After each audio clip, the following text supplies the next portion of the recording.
주님께서 주신 하나님의 말씀은 히브리서 11장 1절에서 7절까지의 말씀입니다.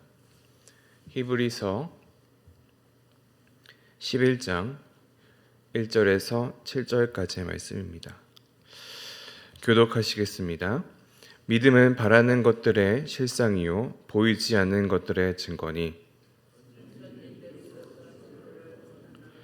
믿음으로 모든 세계가 하나님의 말씀으로 지어진 줄을 우리가 아나니 보이는 것은 나타난 것으로 말미암아 된 것이 아니니라.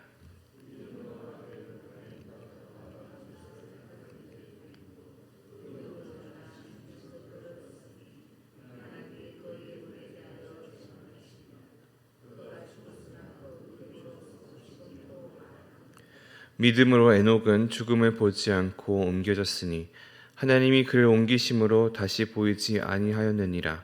그는 옮겨지기 전에 하나님을 기쁘시게 하는 자라 하는 증거를 받았느니라.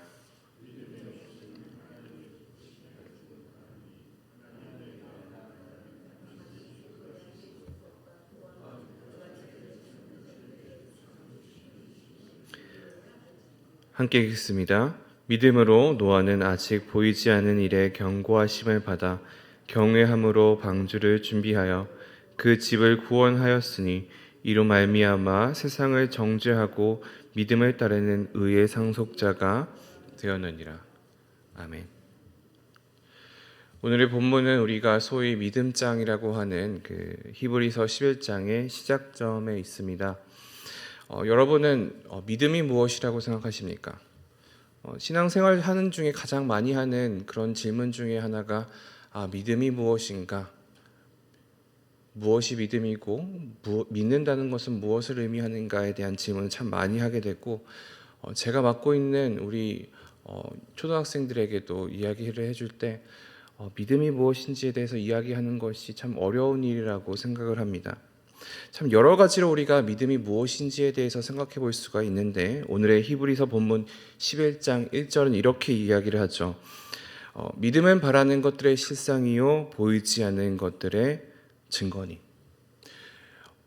이 말씀이 믿음은 이라고 시작을 하고 있기 때문에 믿음의 정의를 이야기한다라고 생각할 수도 있겠지만 그것보다는 정의보다는 믿음의 특징 그리고 믿음을 가지고 있는 사람들의 특징이 어떠한지에 대해서 이야기하는 것이 조금 더 가깝다라고 생각할 수 있을 것 같습니다.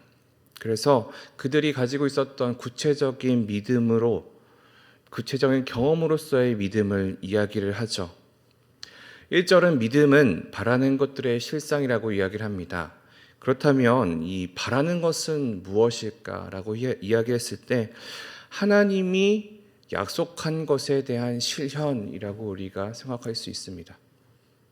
하나님이 말씀을 통해서 구약 성경을 통해서 또 신약 성경을 통해서 여러 가지 언약들을 통해서 우리에게 주신 그 약속이 실질적으로 일어나게 되는 것, 그것을 바라는 것, 그것이 바라는 것들이다라고 우리가 생각해 볼 수 있죠.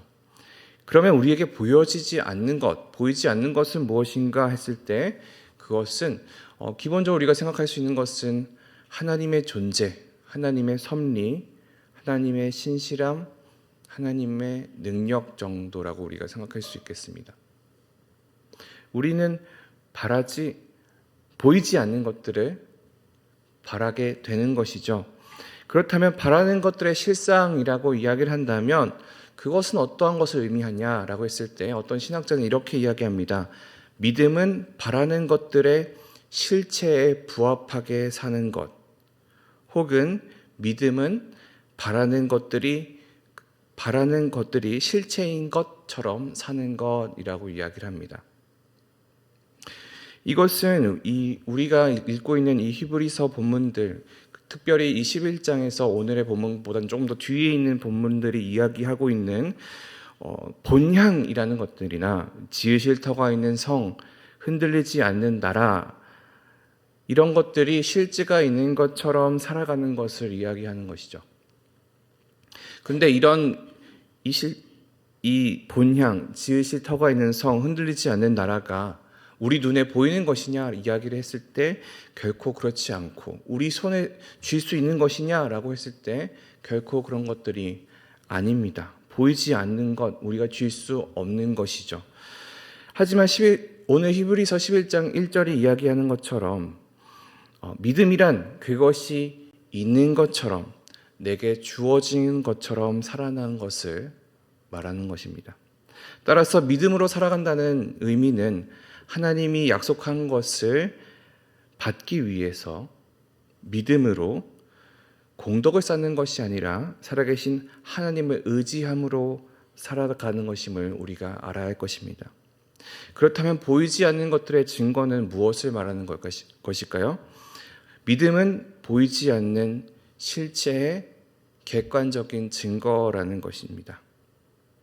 우리가 말했었던 하나님의 존재, 섭리, 신실함, 능력, 이런 것들은 우리가 어떻게 증명할 수 있을까요? 그 증거는 우리의 삶을 통해서 그 증거를 얻는다라는 의미를 가지고 있습니다. 하나님은 자신의 존재, 그 섭리, 신실함, 능력을 믿는 자들의 그 삶을 통해서 이 모든 것들, 보이지 않는 것, 우리 손에 쥘 수 없는 것을 경험케 하시는 분이십니다. 그 경험으로 우리는 하나님의 존재와 신실함과 능력과 섭리 등을 확인할 수 있는 것이죠. 그러기에 이 믿음의 시작점, 믿음이 시작되는 것에 대해서 이야기를 하고 있는데, 우리는 그 시작을 천지창조라고 볼 수 있겠습니다. 그리고 천지창조에 대한 그 믿음에 대한 실상에 대해서 그것이 우리의 것, 우리의 믿음이 되어야 된다 하는 말씀을 하고 있는 것이죠.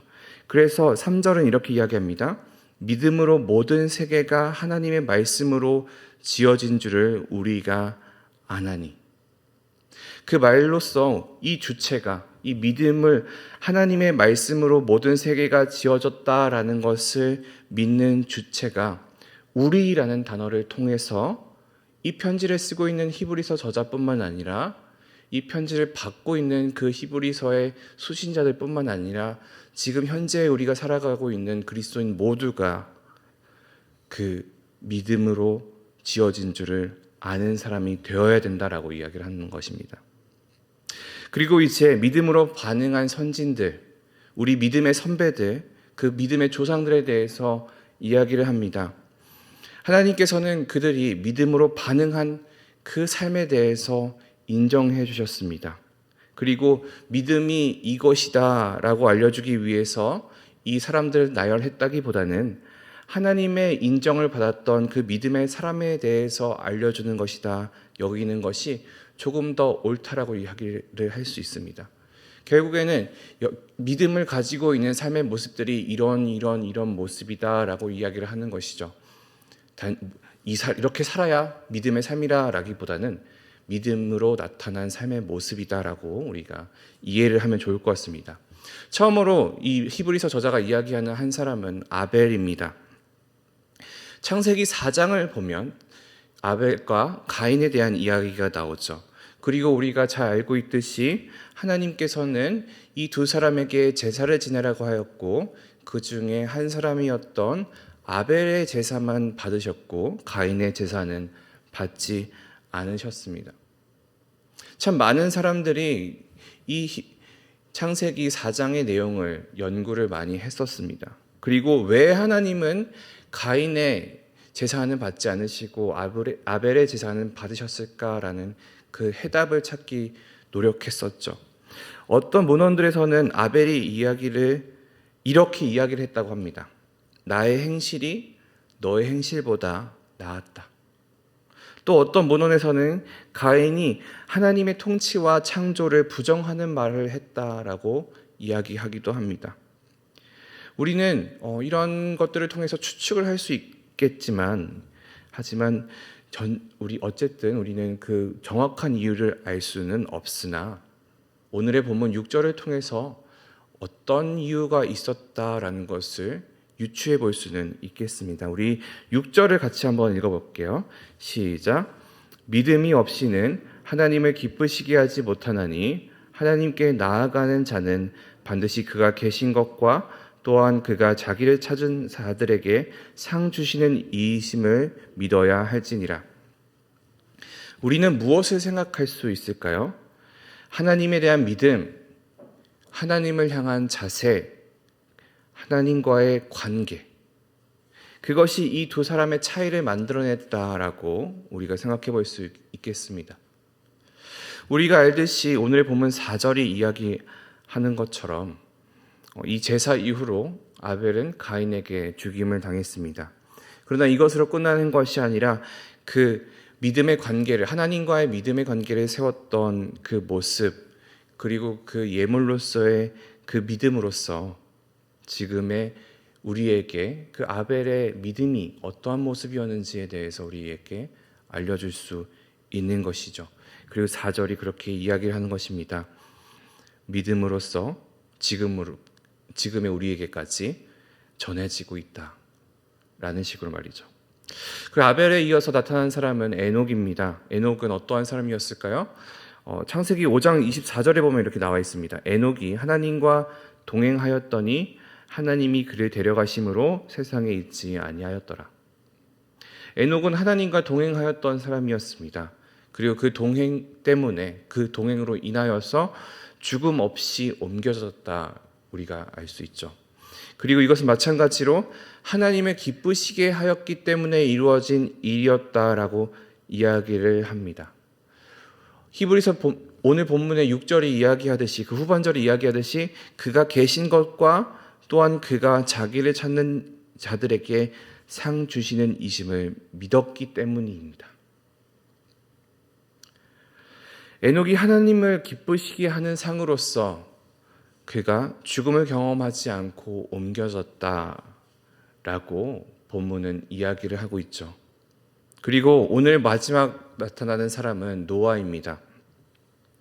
7절 말씀인데요. 믿음으로 노아는 아직 보이지 않는 일에 경고하심을 받아 경외함으로 방주를 준비하여 그 집을 구원하였으니 이로 말미암아 세상을 정죄하고 믿음을 따르는 의의 상속자가 되었느니라. 노아는 보이지 않는 일에 대한 명령을 받았습니다.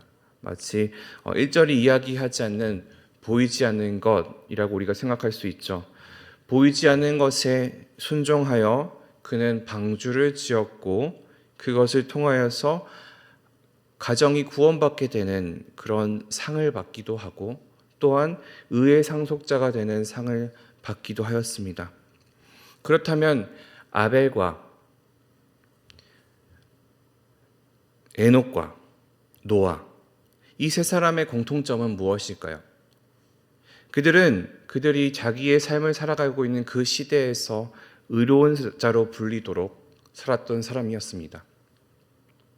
의로운 자로 살았다는 것은 세상과는 다른 삶을 살아가고 있었다라는 것을 의미하죠. 하나님과의 관계를 옳게 세워나아갔던 모습을 가지고 있는 사람이었다는 것입니다. 그렇기 때문에 하나님께서는 그들을 인정하셨고 그들을 거룩하게 구별하셨습니다.